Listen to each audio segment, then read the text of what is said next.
This is Pam Electric Ghost, and we're live on the air with Rabbi Alon Ferency. You're the Eclectic Cleric, and you're a trusted advisor to artists. How you doing today? I'm very good. How are you? We do have your URL below that will be fully clickable. The eclecticcleric.com/consultations. That will be fully clickable on all the platforms around. We're live on Facebook, YouTube, and Twitch at the moment, and people will be able to click through that when they check this out on those channels. So again, Perfect. thank you for being on the show. Glad to be here. Glad to be here. How are you Now doing? I'm doing fine. We're always interviewing people. With our second podcast for tonight. We usually do like maybe one or two a night. But what I like to ask every guest as they come on the show is a question I've asked all the guests I've been talking to is what motivates you and why do you do what you do before we get into your bigger story? Why do I do what I do? A sense of humor, I guess. The absurd. Why do I do what I do?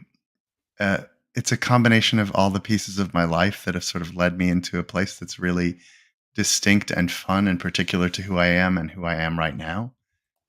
So I've had a history of arts making, mostly performing arts, history of spiritual care and spiritual study, and a sense of the wondrous, the musical, the absurd, art and beauty, and wanted to be part of that. Wanted to be around the making of and the loving of arts and the way I can support artists through spiritual wisdoms that I am aware of.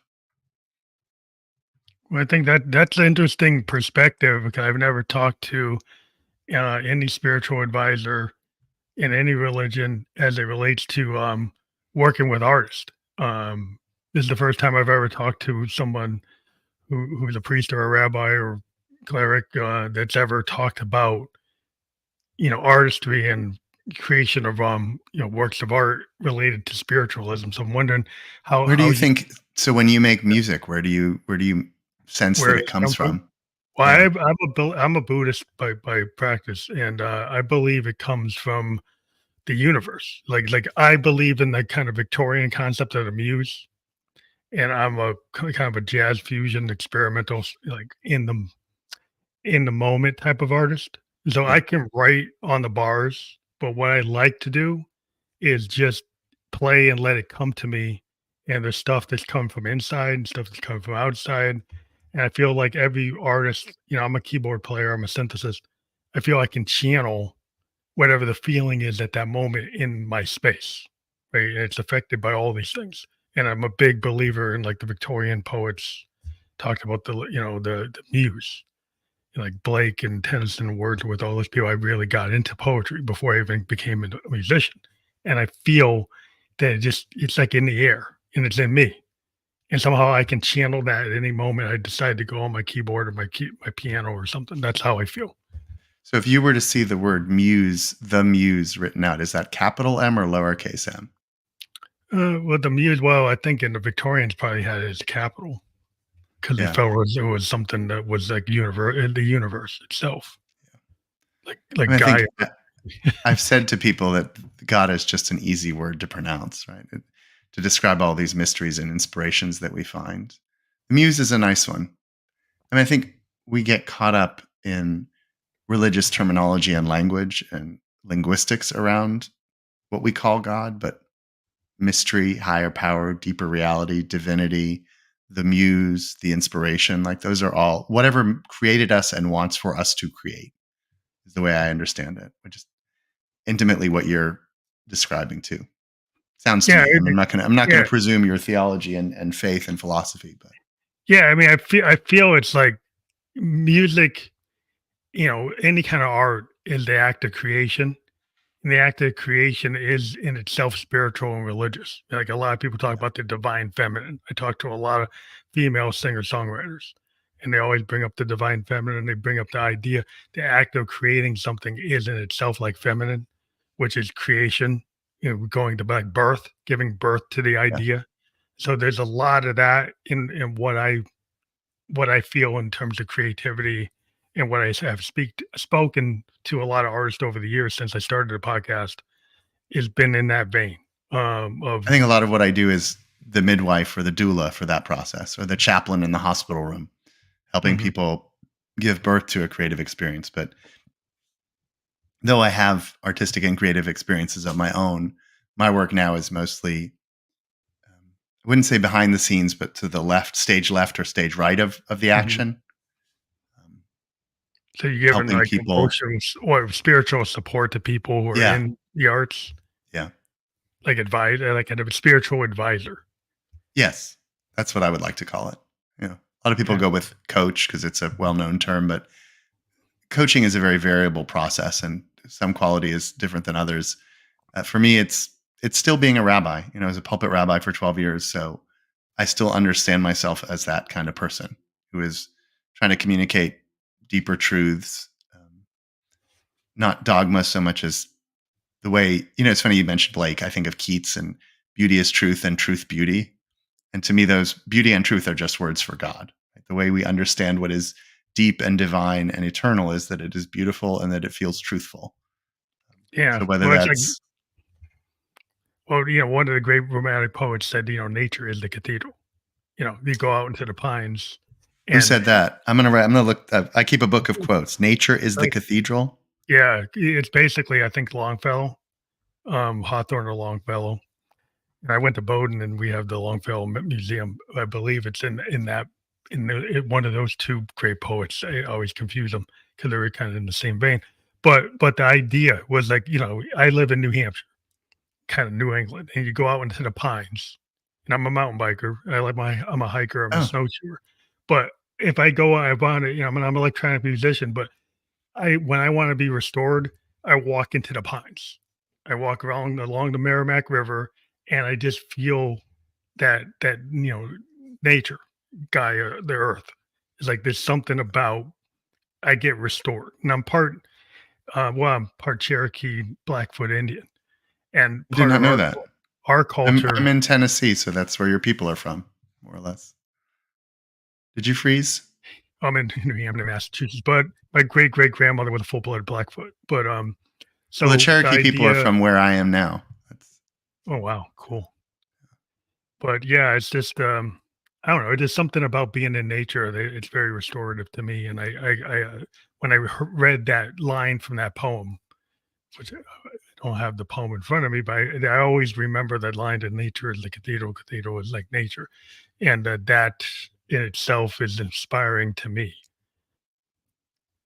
I like Parker and Gillespie. Charlie Parker and Dizzy Gillespie would talk about going to church when they went to Mhm. the symphony.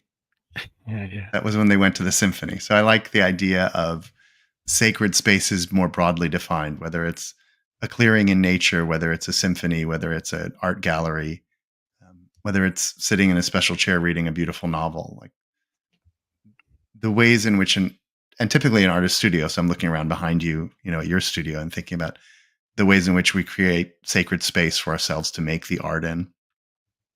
I was hearing recently about Carlos Santana always lighting incense and bringing sort of icons into his sacred space when he would play into the recording studio. Um, Even Hendrix, at one point he called his one of his trios the Electric Church because he had this kind of mindset that was very cosmic. yeah, And he was very, he was Cherokee, but he felt a lot of things that are very spiritual in his music. for sure. There's a lot of ideas that were he was known for saying like why he was a sideman to the Isley Brothers. And one session he just went off and did something that had nothing to do with the song they were doing.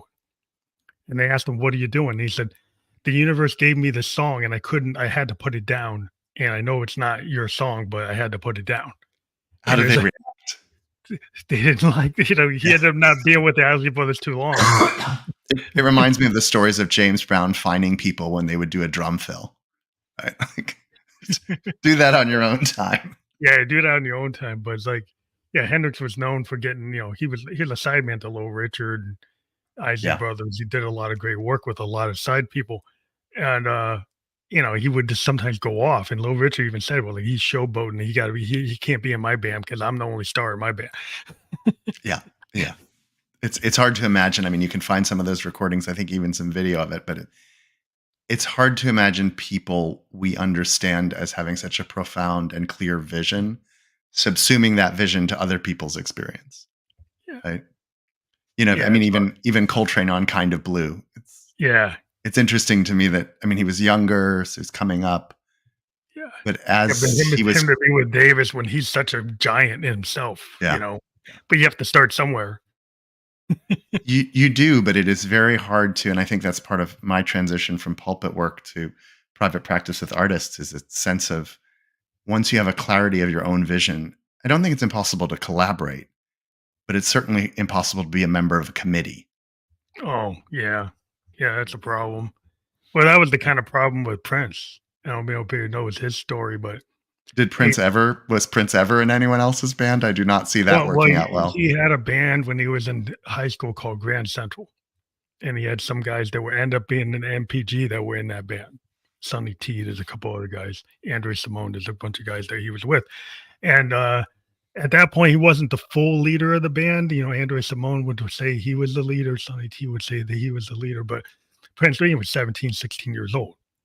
But like by the age like 17, 18, he got a contract with Warner's for his first record.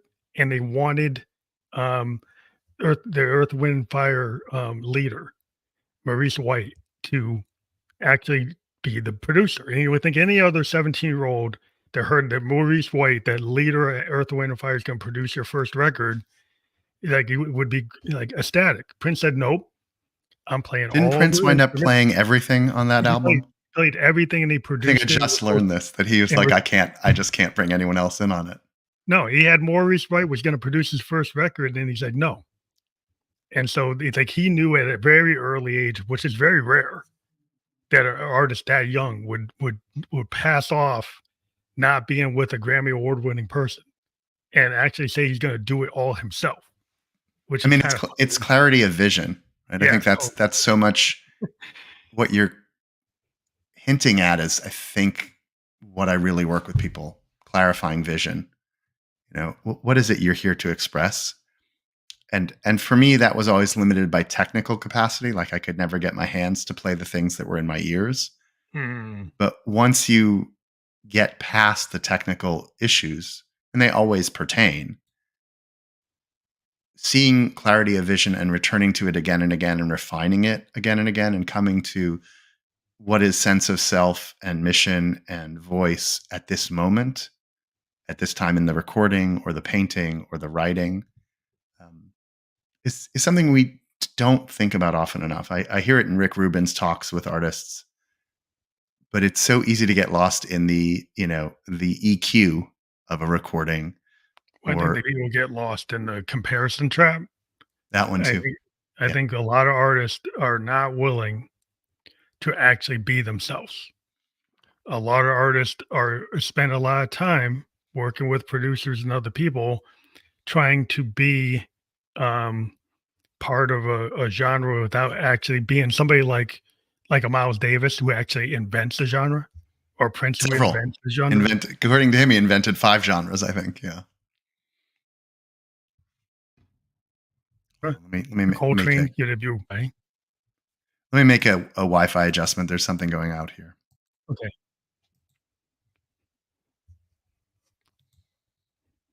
But it's not that you don't have people you're inspired by, but we live in a world today where there's a lot of people, sampling with producers using the same sound packages, using the same drum sounds, having a very signature sound. It's like, where's the individuality to try something like what Pink Floyd did or what Funkadelic did, or where's anybody who's except on the very, on the margins, like in the underground.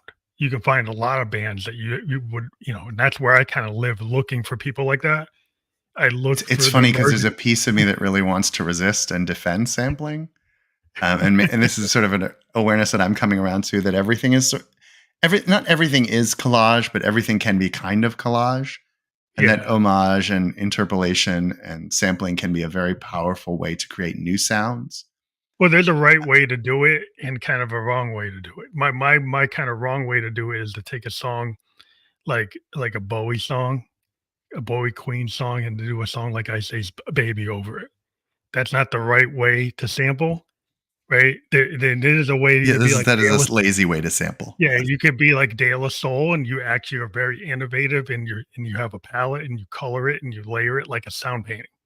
Yeah. And there's lots of examples of old school hip hop artists who were very innovative in their sampling. So I'm not against sampling in that kind of mindset. If you treat it like a tool, like a Right. palette, like in your paintbrush, and you got a lot of different colors. But when you're lazy and you take it because the algorithm said this song had 100 million plays, so I'm going to take it so I can jump on that 100 million plays, is like that's not where I'm at.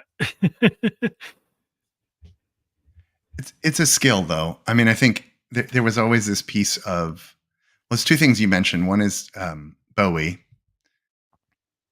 There's a Fame and Hot by James Brown have the exact same structure and lick. And I always assumed Bowie was sampling James Brown, but it's actually the other way around, that James Brown heard Fame and wanted to copy it and had Yeah. his band do the whole song. I found that out a couple of years ago.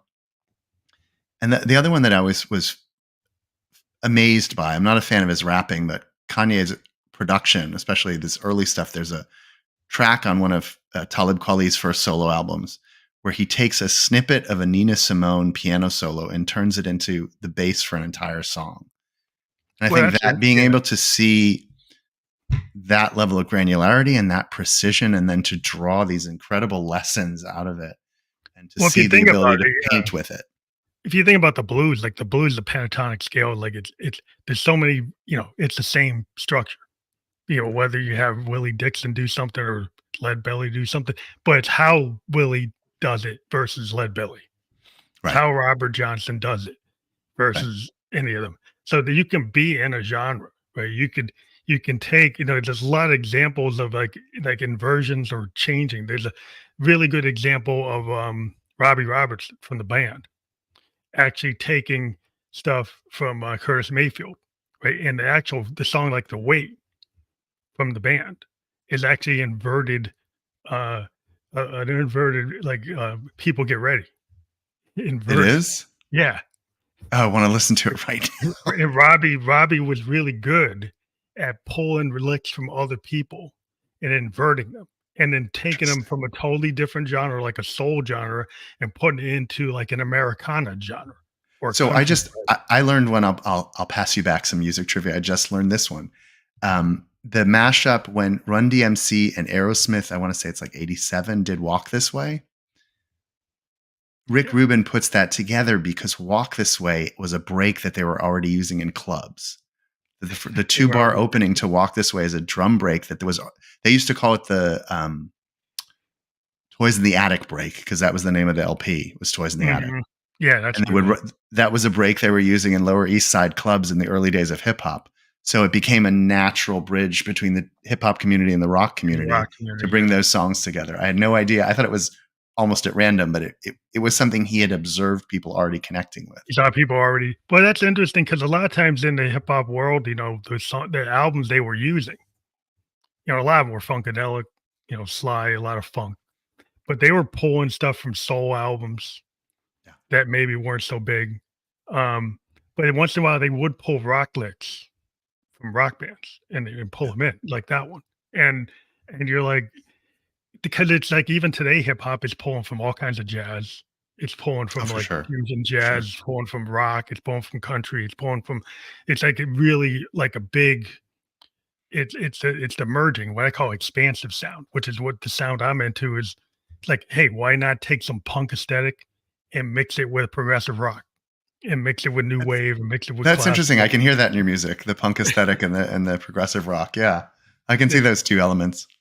So that's what I'm do you ever think about setting yourself, there's this idea in the theory of games that a game is anytime we impose arbitrary limits on an otherwise simple competition. But like a foot race, theoretically, you could shoot the other person, right? But you impose the limit that there's no violence in a foot no race. violence, yeah.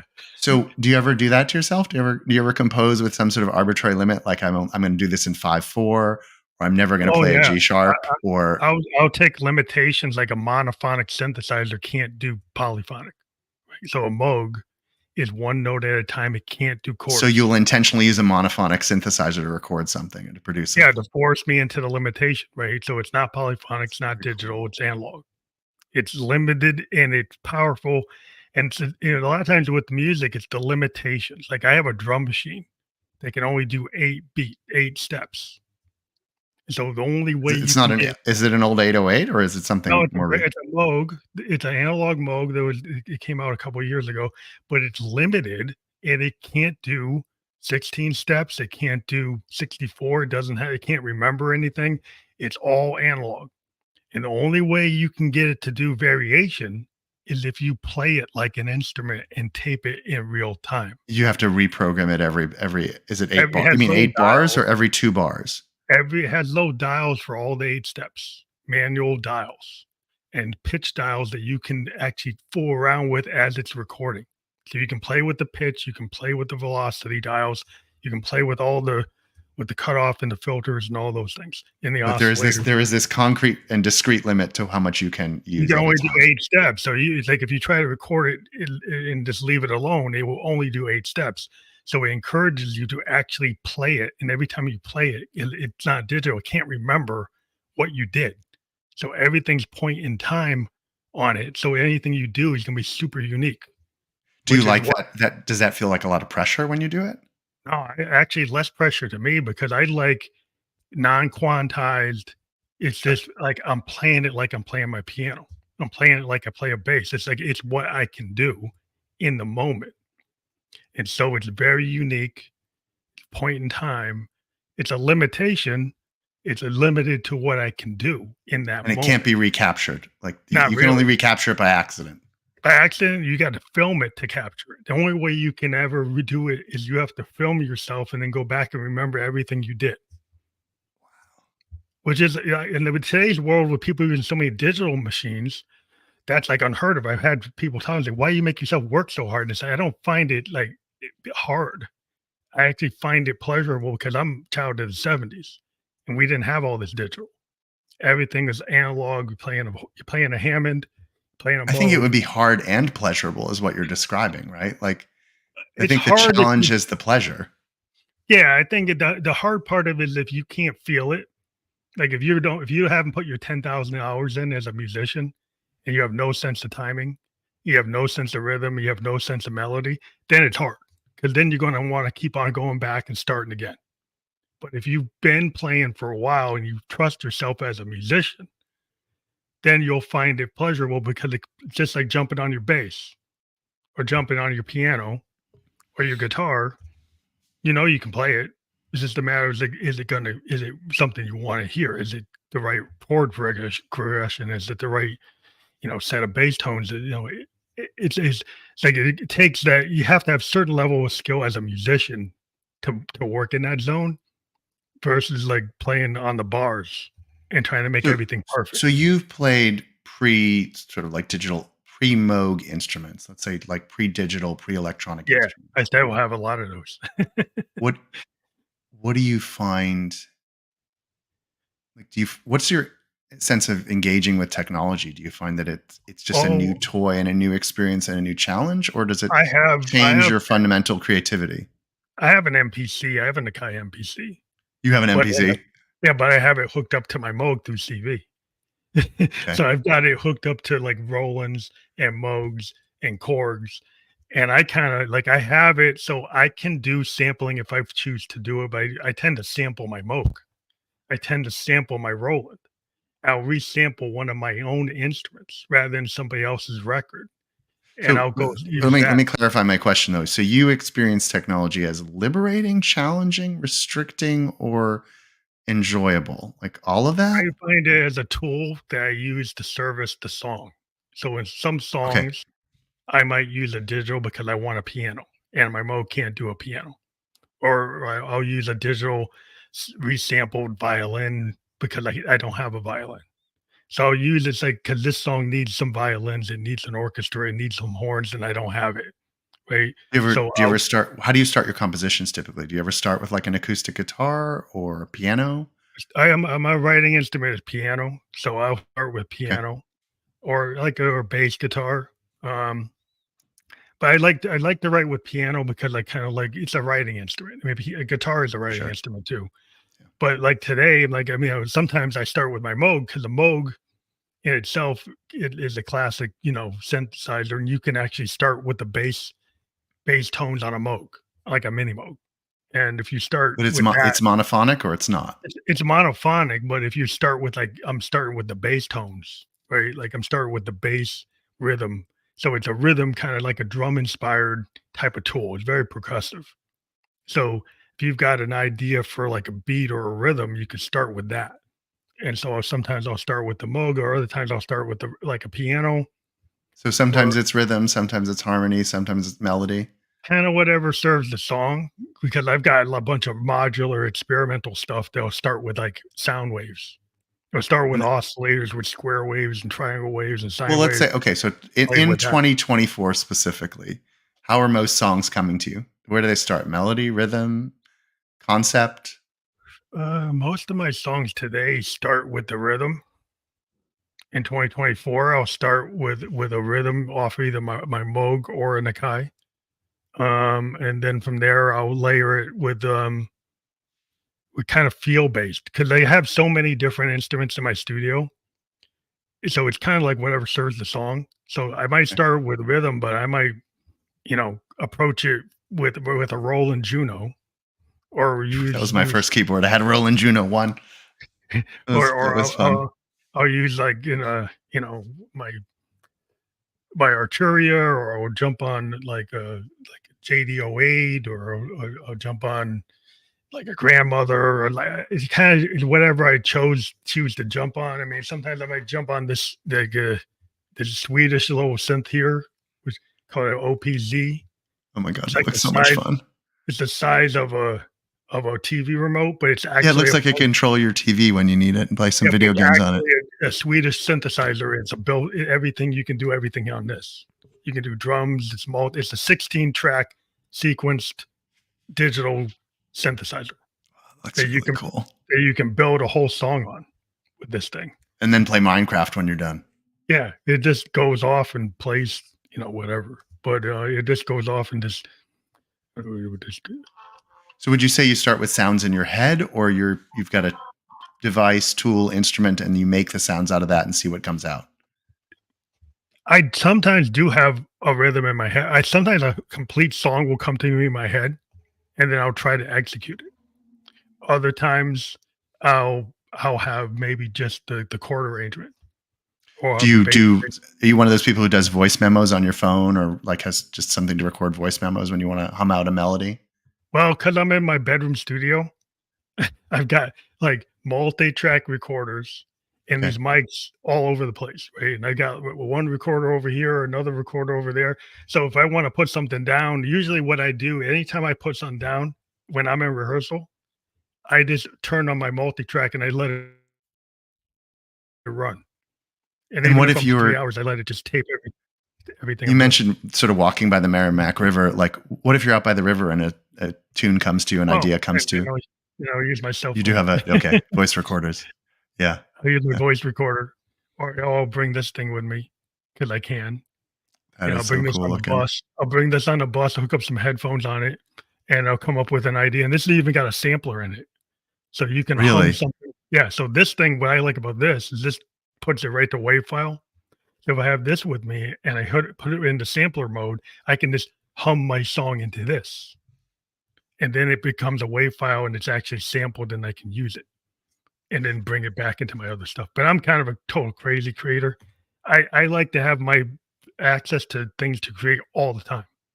Just So keep it I just around so you can drop something on whenever you yeah, get it. kind of like some guys like, well, I'm gonna go to this physical studio. It's outside my house, so I'm gonna have to be with the band.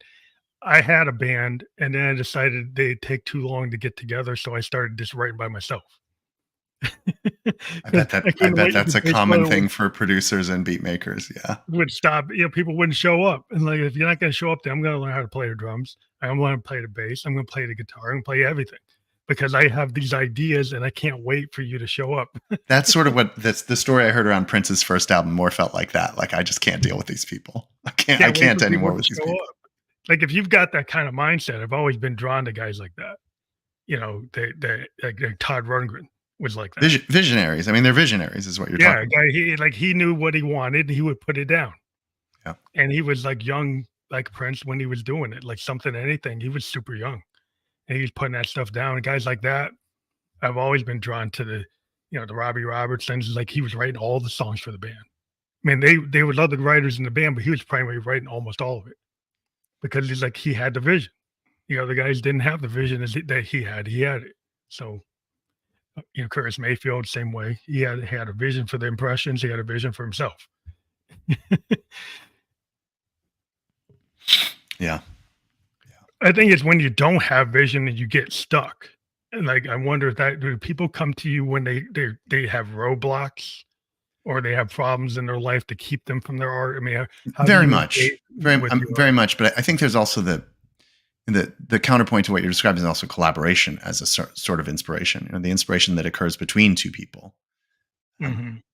And then there are art forms that are more social and less social. Like most of my strength, if I were to give myself any, is probably writing.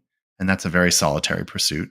Yeah. But I also have always loved and been modestly good at stage acting. And that's a very social pursuit. Mhm. And played in a band for all of a hot minute before I flamed out of that. But yeah, I mean, I think I sort of would say, yes, they come to me at the crossroads, but there's a piece of me that wants to say we're always at a crossroads. Yeah. Well, I think you No, are, unless some people like to stay in the same lane, which I find super boring. it's a terrible Um, choice. and It's like a I said, terrible idea. Yeah. if you're just gonna keep on being that Zeppelin band and keep on playing the same song over and So over that's the story. I was about to actually jump in on that because the story of Robert Plant and Jimmy Page is that Jimmy Page wanted to continually play in Led Zeppelin after they broke up, and Robert Plant always wanted to do something new and wound up in bluegrass. Yeah, he Right. ended up going everywhere. I mean, he did so many different I mean, he likes to experiment. Right. And Page likes, he is a studio musician. I guess he got that in his blood. He had this idea, and he's like, Zeppelin was his big idea. And it's like, well, that's our Beatles. That's our Stones. It's like, let's stick with that. Yeah. I'm a huge fan of the band Rush, and they did a very odd thing in their career of they never wanted to break up. They loved being together. They loved playing together. So they created bands they were in together. So they had a reggae band they played in together, and they had a punk band they played in together. It was still the three of them all the time, but they would just put on new clothes, I guess, and change the band name, and they would play reggae songs. And they would kind of like Parliament Funkadelic, it was like at one time it's Parliament, there's Funkadelic, right. variation P-Funk. It's like, well, how many different variations? But it's all George Clinton, right? I mean, that's why it threw me off for a long time, and then I was like, I think this is all George Clinton. It's all the same band. It's like Parliament, the P-Funk, the Funkadelic. It's like all the same thing. But, but I mean, I think you're right. You're always going to be at a crossroads unless you just keep going straight, and that's boring. Well, like being intentionally inoffensive and continuing to do the same thing, whether it works or not, is a recipe for a really unflavorful life. Bowie said something about, like I saw in an interview, he said, like, I like to tread water artistically because I don't feel like alive if I'm not doing that. No, it's not tread water. It's because it's one of my favorite quotes. He talks about just stepping past the point where your feet touch the ground on the water. So you're almost. He said you should always go just where your feet stop touching the ground in the water, and that's when you're going to make something great. It's one of my favorite interview moments. Yeah, he talks about you never play to the gallery, and you should always swim just a little bit out to the edge of where it's safe. Edge of the drop-off point. Yeah. I mean, it's terrifying. I think part of what I have provided for people when it's successful is, I wouldn't call it a safety net, but a sense of loving support so that they can take risks, right? Because it would feel terrible and terrifying to write a novel unlike any novel you've written before, right? If you're a young adult author and you write for adults suddenly, or vice versa. If you're a hip hop artist and you want to make noise rock, right? That to make that change can feel terrifying, and you don't know if your community, which is to say other musicians, your family, your audience, will follow you. And so having a rabbi, someone who cares about you and cheerleads you and supports you for you, lets people take risk. and I've seen some really beautiful art come out of it. But I have no investment in the commercial outcome. Mhm. Like I tell Oh, people this music is really beautiful for you. This is what you're trying to achieve. I appreciate it and I understand what you're trying to do and I think it works. I can never predict whether it will succeed in the well, marketplace. commercial predictions are hard, Yeah. because a I've been lot of wrong. I've been wrong 9 times out of 10 in my career. So, well, because like, what's popular isn't always artistically the most innovative thing in the world, that what we've seen, a guy like Lou Reed in the Velvets, the Velvet Underground was not popular, but it was popular among producers and artists, right. but it wasn't among the actual fans. Same thing I with, mean, like, I'm Alex almost more Chilton. surprised when things I love are successful. Right? Like when Bon Iver came out, my wife brought him home, and she didn't bring him home. She brought the music home. She'd heard it on the radio. And I said, "Oh, this is great, but we're never going to hear this again. It's never going to Like, be. This guy won't have a that career." was big. Yeah. So I'm almost more surprised when things are successful that I would never have expected to catch, and I'm thrilled when it happens. The more common story is the story of Kenna. If you read the book Blink by Malcolm Gladwell, one of the latter chapters is about an artist named Kenna. I remember when he came out and he was sort of an avant-garde, sort of pop electronic artist. And I remember seeing the first music video for his music and nearly crying and sort of being nervously aware that it was not going to be popular. Mhm. Sad by that. But the world has surprised me just as often, that things succeed as movies succeed, books succeed that I would never have imagined reaching a broader audience. And then Well, you yeah. can make a career on a lot of things. Right? You don't have to be Dua Lipa or Miley Cyrus to have a successful, long-lived career where you feed your family and make a living on art for decades. There's a lot of ways to do that. Yeah, And it I think at depends the on end of your the day, expectations. Yeah, I mean, if you think you fail if you don't become a mass market, then you give up. But yeah, then you got, like, in the underground or the indie world, if you feel that 50,000 fans or 25,000 fans and you kinda live with that base and you tour for that base, yeah, you can still be around. If you are on a label, they drop you. But if you're independent and you find a way to get out there, you could be out there. And there's a lot of indie acts that have been around for years, never really breaking through the numbers that you have to have on Spotify to be a so-called big deal today.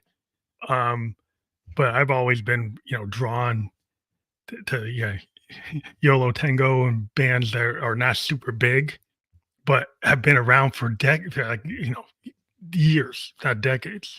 Um, with a small audience that's like loyal.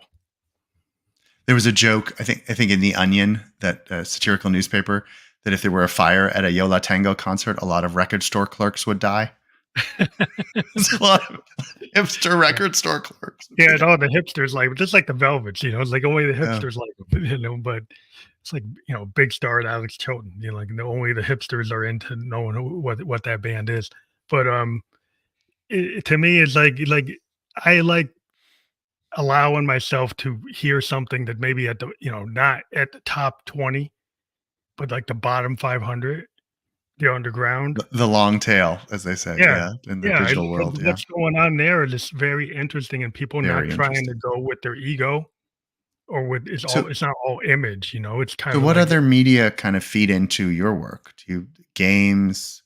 You mentioned nature. Do you read? Do you watch movies? Like what else sort of feeds your oh, work? movies. I was lived in Japan, from 2004 to 2006. I got into a lot of manga and anime, so I have a lot of Japanese. I watch K-dramas, which is Oh, big. really? I'm a K-dramas, big okay. I watch tons of K-dramas because I was in Asia for Tons? such like all the instead of watching regular TV like an average Do you have American. Crunchyroll for that? Do you have to have Crunchyroll for that? Well, I used to have Crunchyroll, but Netflix actually has a whole section of K-dramas Okay, on if you okay. look for 'em. Like, if you don't look for them, you won't find them because they won't show up in the algorithm, but they have new ones, like, every week, like the way Crunchyroll and a lot of these K-drama type places. But I like watching K-drama police shows, K-drama romance shows, K-drama, like, supernatural period pieces. that go back, And do you find that inspiring to the music making, or just it's something that feeds your soul and you enjoy doing? I just like, because I lived in Japan, because I was in Asia, I picked up on an Eastern vibe. I Okay. picked up on the cultural vibe. It has a different vibe than Western media. Yeah, one of my Than West clients spent some time in Japan recently, and it was very interesting to hear his It's kinda stories. like the Shintoism, the kinda spiritualism, these idea that there are these mystical things that happen that are not based on Western concepts, they're based on Eastern concepts, and you find it throughout the shows. There's a lot of stuff that's based on spirit animals, based on history that goes back, in the period pieces that we don't know, or stories that in America, we've had these same stories based on Romeo and Juliet and King Arthur. It's like the same thing all the time. And I like having this whole different area that's based on a whole different set of things, right? So I find it interesting to dive into those pieces that are based on a different history than our history. From a Western perspective, I find it interesting and relaxing to me because I don't see the same thing happening all the time. And you're hearing a different spiritual and cultural myth structure around it. Yeah, it's totally different mythology, which I find invigorating and gives me ideas. So, this conversation started with you kind of denying any sort of faith sensibility in your music, but you keep coming back to ideas that are really transcendent, right? Yeah, Things that are inexplicable and mysterious and cultural and mythic that are feeding spiritualism. into your work. Yeah, with spiritual things like the universe. I talk about the universe, right? And so the universe, it could be coming from a Buddhist perspective, a Hindu perspective, could be coming from like any kind of mindset. Like it could be coming from Shintoism, could be coming from, anything, So if it comes from these different sources, right, then it could be coming from, Cherokee myth or Blackfoot myth or any of the And those history. and Yeah, as far I as like to pull it. sacred text and sacred story, you Yeah. mentioned a lot of 19th century poetry, the transcendentalists. Yeah, I Is that just like the what you keep returning Victorians. to?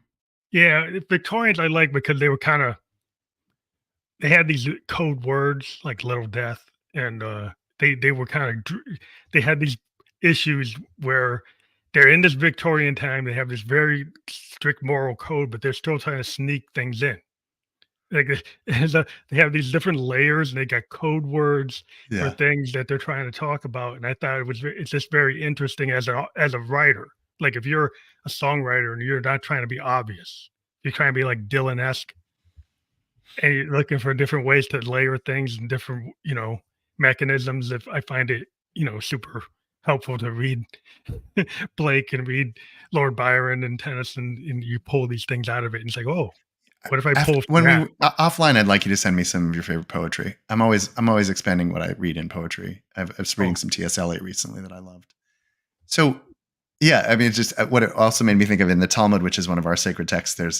There's large sections of they call it clean language, euphemism, mhm.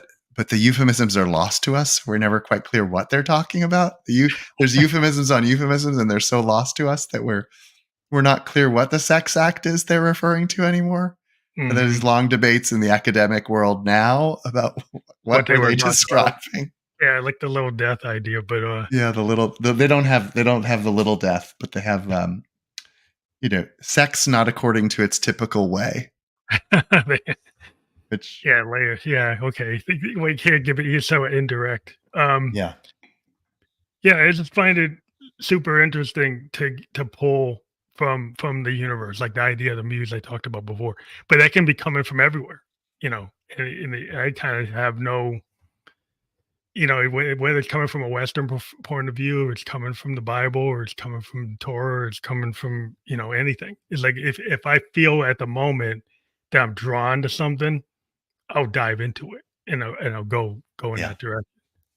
I mean, I think that's in some measure what precipitated my departure from the pulpit was this sense of finding spiritual nourishment in William Shakespeare and John Coltrane and T.S. Eliot and Cormac McCarthy, and trying to figure out what I do with that as an avatar of and a proponent of a particular faith, Mhm. right?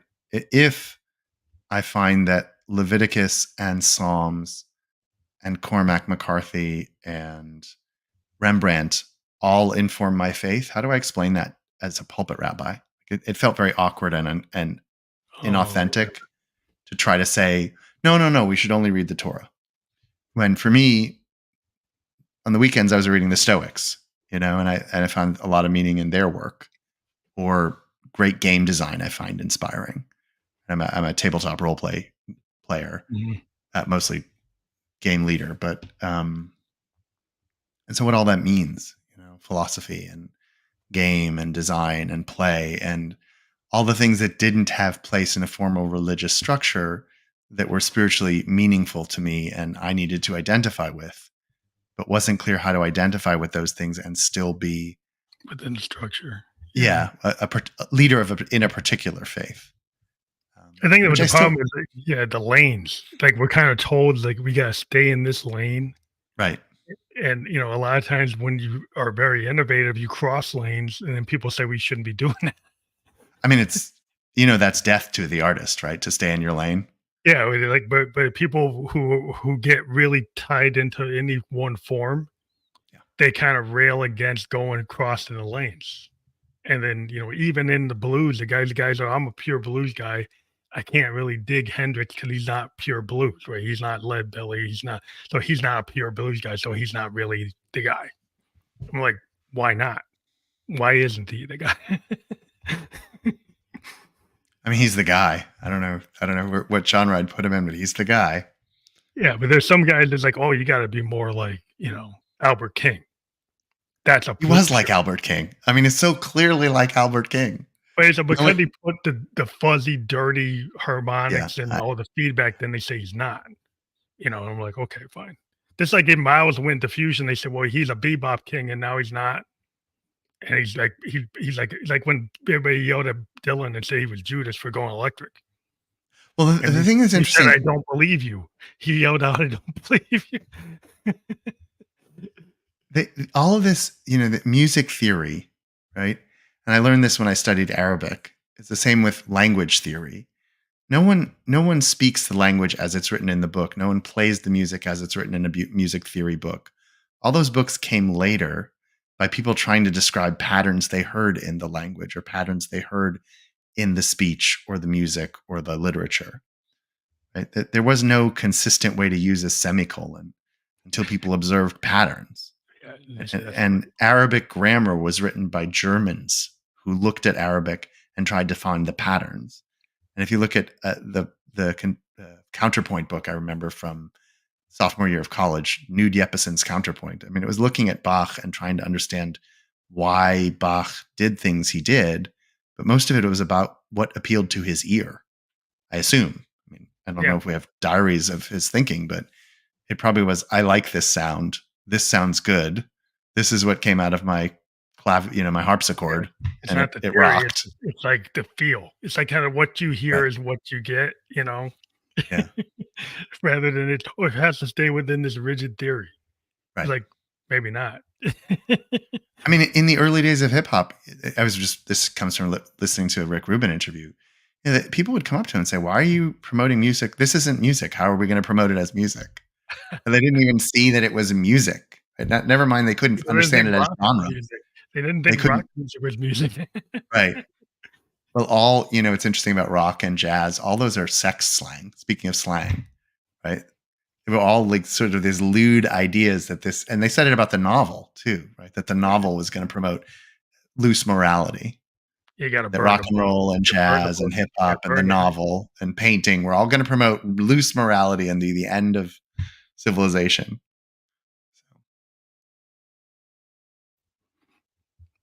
Yeah, I mean, that's the common thing that happens. Like, everybody finds it's such a dangerous thing for the kids Yeah. to listen to anything that's like, the hip thing they listen to. Like, new wave was big because there's a lot of androgyny in new wave, so people were like, "Oh, I'm up in arms against that." Because it's Uh, like, "What are you right. doing? Well, why are you dressing Right. like Victorians?" Well, Victorians dress like Victorians. I mean, I don't know. Where would we be if no one could be transgressive, right? If we didn't have a David Bowie or a John Coltrane or Yeah. Ken Kesey, like where would we be if no artist had ever pushed the boundaries? Well, it's boring if you don't, you know? Yeah. I find that, like, if you just stay in harmony, that's nice, and everybody's gonna be into but, like, once you start playing with noise and dissonance and playing with, polyrhythms and things that are a little more complex or maybe not as pleasing to the ear on its face, Yeah. like, why I loved, like, Neil Young and Crazy Horse, right? Because Neil would let his voice get a little off pitch, let the band be a little scattered, like on Tonight's the Night, it's a little scattered. His voice is in perfect pitch. It's not like what he was doing on when he was with Crosby, Stills, Nash and Young, or even Buffalo Springfield. He wasn't trying to be singing beautiful harmonies. He's like, I'm going to sing a raw song about a roadie that died from a heroin overdose, right? And I like, whoa, how can you do that? It's like, well, because you can't. Watch me. Just watch me. Yeah. I had this insight, sort of avant-garde jazz, Coltrane and Ornette Coleman, and even jazz generally in relationships, let's say to classical music was, can I curse? Yeah. It was like, don't tell me what's beautiful. Fuck you and your rules. Like I feel like a lot of good music is about like fuck you and your rules. Don't tell me what's Yeah. beautiful. I'll tell you what Well, I think is Coltrane beautiful. is just a master, like playing with like the tones that were kind of. There's some people I know that I had a friend that he couldn't get into Coltrane. It took him a long time because he couldn't hear it. He couldn't appreciate it. And then he suddenly, after listening to a lot of Davis, which he had a hard time getting into, and he finally got into. He's like, oh, I finally. One day he calls me up and says, I finally get why you like Coltrane. Oh, you do? You finally got it?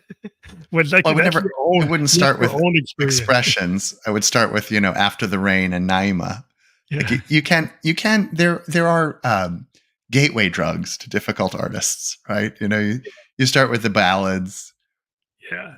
you start with the more accessible painting, the shorter stories, Of Mice and Men is a great place to start with Steinbeck, for example. Mm. Or like The- even the- Orson Welles. Like he used to say, like I didn't know what you couldn't do with the camera. He was famous in an interview. Like they asked him, like, "Well, how do you do Citizen Kane? How do you do this?" Like I didn't know what I couldn't do. I I thought think he like was 24 when he made Citizen Kane, so that feels yeah, about right. Yeah. yeah. He's like I didn't know there wasn't like you couldn't use the camera in this way. So he's doing Obscene all these depth of innovative field, things. extreme depth of field. Yeah, that's Yeah, interesting.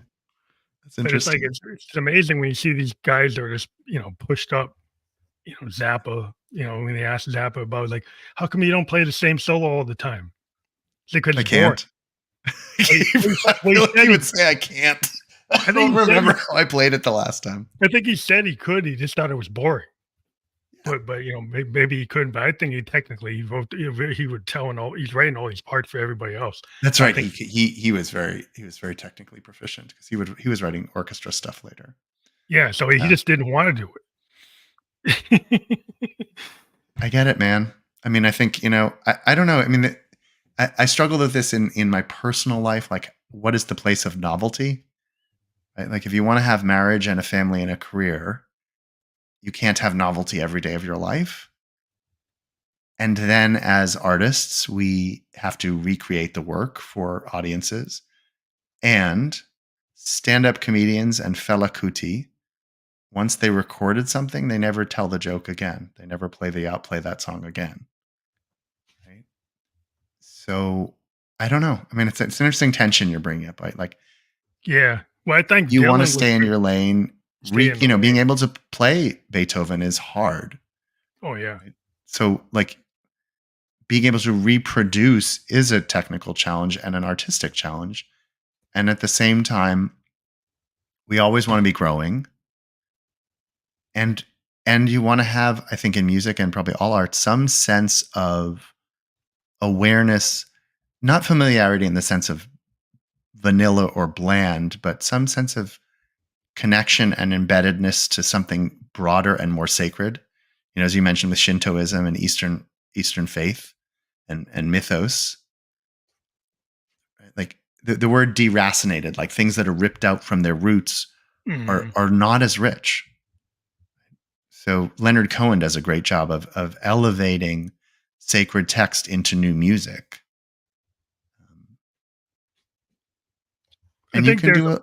I think there's a balance because I've seen a lot of people, they, like a guy like Dylan, right? Dylan has his songs. Everybody knows them. But there was a time in the 70s where he would sing Tangled Up in Blue and Idiot Wind, and they had different sets of lyrics. So depending on the show you saw, he would actually use a different set of lyrics depending on how Yeah. what he felt like, I right? think Tangled Up in Blue and Hallelujah, Cohen's Hallelujah had like 20 verses that are recorded. He would pull them in and pull them out and like do variations where I hear the main cut to it. You would hear the main harmony, but he would change pieces of it every night. That's And pretty I cool. thought that's a cool way of giving people what they want, but giving them enough variation to make it interesting. And I find that people today don't seem to have that balance, at least in pop music. They like, I got to give 'em exactly what's on the master, and I'm like, well, why would I want to hear that? 'Cause I could just buy that. Why would I go to a concert to hear the same thing that's on the master exactly without hearing variation? And I find that kind of maddening. But it's just, I'm a child of the '70s, so I guess I'm used to seeing people do variation. I mean, but then, if you mentioned liking prog rock, like that was the challenge of prog rock, to recreate what was on the master that was obscenely difficult to play. Yeah, It like was, Yes would try yeah, to do it, but even when they did it, they didn't hit it exactly. So it still was variation. They never hit it exactly right. There was variation. But now with the tools we have, you can do it with the backing tracks. You can be a big pop band. I've heard people complain about some of these pop rock bands. It's like it sounds just like the record because it is. yeah.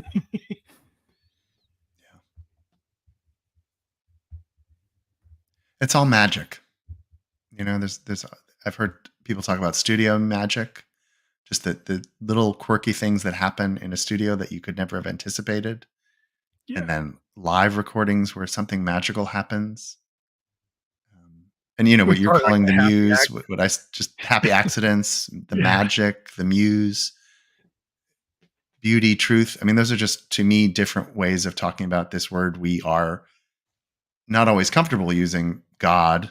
But to me, God is just a very short word to describe all of these things, right? It's an easy to Like you said, I, like art is like one of your statements. Well, I was reading in the background, like how is art proof of God? Is like art is the proof of God. I you think know? all great art points to something deeper, and we just use the word God because it's easy to pronounce. But whatever that mystery is within and beyond us is what art is trying to figure out too. And what Yeah, trying to religion get at its best is trying to figure out, like, why are we here? What does it all mean? What are we supposed to do with our lives? Why do people suffer? Why do we fall in love? Why do we need family? Why do we, I mean, at another level, you live 80-ish years, let's say. Why make anything? You could spend the entire time making nothing of any creative worth, nothing of any enduring substance, and just fucking and fighting. But there's something worth doing in life, and to me, that's well, beauty. it's like transformational, it's transcendent. Like when you go and you're part of a really great, like if you go to see a great piece of work, Yeah, whether it's a painting or say you see this, method actor in the heart of their character. And you like see this brilliance. You're like, oh my gosh. It's like it makes you think, wow, there's something beyond just getting up and eating my Cheerios. Right, yeah, and drinking my coffee and jumping on a train, going to work and coming back. Some more than that. There's something about deeper. art that's, like, very inspiring, and it pulls you into this thing. It's like it feels kinda transcendent. Like, you see that in the crowd. If you're in a big crowd and you're listening to, like, a great band, like a jazz fusion band, and Herbie Hancock, and they're, like, hitting it, or Weather Report's hitting it, right? And you're right at the moment where they're really hitting it. Have you seen Herbie Hancock recently? By the way, I haven't seen I him saw him about recently. half a year ago. I couldn't I know. believe how good he still is. Oh, he's amazing. I was, I I love was Herbie. going. So there's an incredible music festival here in East Tennessee called Big Ears, which I recommend to anyone. And I went to see Herbie Hancock thinking this will be a fun nostalgia experience. And I don't know how, maybe he's 88. It was unbelievable. He was still He's one of the really great. good. It was very upsetting He's that one of someone those could be great ones. He's playing with Miles, and like he had his own band. It was just unbelievable. They had headhunters and the stuff he was doing. He like crossed, oh, yeah. and he's this I new was wave stuff, and there's this bebop stuff. It's like fusion. It is all he's all over the map. But that's kind of where you want to be. well, and And even into his later years, he's still reinventing and inventing himself and creating yeah, this flourishing and of you don't music stop that I was until you like the shocked. blues guys. They don't stop until they're done. Like if you're a blues guy, there's no reason to stop playing because you're not 17. You Right, play till you're not around, right. So There's lines in the Talmud about you rest when you're dead. yeah, you don't stop. Like, it's like if you still have something to say as an artist, you keep on doing it until you don't have something to say. Like, okay, the day you say you don't have nothing to say, guess I'm not here anymore. Right. But Well, that's when you call me. When you don't think you have something to say, you call me. We'll figure out together what it is you're actually trying to say because it's probably still there. So, yeah, I think that's what people need, a spiritual advisor when they feel like they hit the wall, we're near the end, but this idea, like, things can happen where you get canceled, right? Where you right. have a really big chaotic crisis in your life, and then you're like, I can't even pick up my guitar, I can't pick up the paintbrush, I can't go on stage, right? So you have to have, like, what's your reason for being here the next day? That's when you Those are my start to have people. to I've pull worked in. with people who've been canceled. Those are my people. What's your reason for being here the next day, and what's the art you're going to get up and make tomorrow? Yeah, it's a fun process to be a part of. I think it's really awesome that you're out there doing that, because I haven't really run into a person like yourself in all the episodes I've had since 2016. I've never talked to someone who's approaching like what you're doing, like what you're saying is the first. This is the first story like this that I've had on. So I always like to hear new stories because I think it's important for your audience to hear a different perspective. Well, thank you for sharing this and for your good questions and good comments. And this conversation has been really filling me up too. So thank you for your So if time. people click on your link, they can actually consult with you. That's how they Yep. get a book Yep. a Yep. moment with you. Yeah. Yeah. A free by phone call, and then we can set up something more long term if people need that. Yeah. That's Love it. awesome. We do encourage everybody to click that because that will be fully clickable. The eclecticcleric.com/consultations. That will be fully clickable. We've just been on Facebook, YouTube, and Twitch live. We'll be on all the podcast platforms where you can listen to or watch a podcast by tomorrow. Again, please click the hyperlink below that I just mentioned, and you can get further connection with our eclectic cleric. And thank you very much for being Thank you for your time. here Thank you. today. Thanks for everyone for Have a listening. good night. Take care.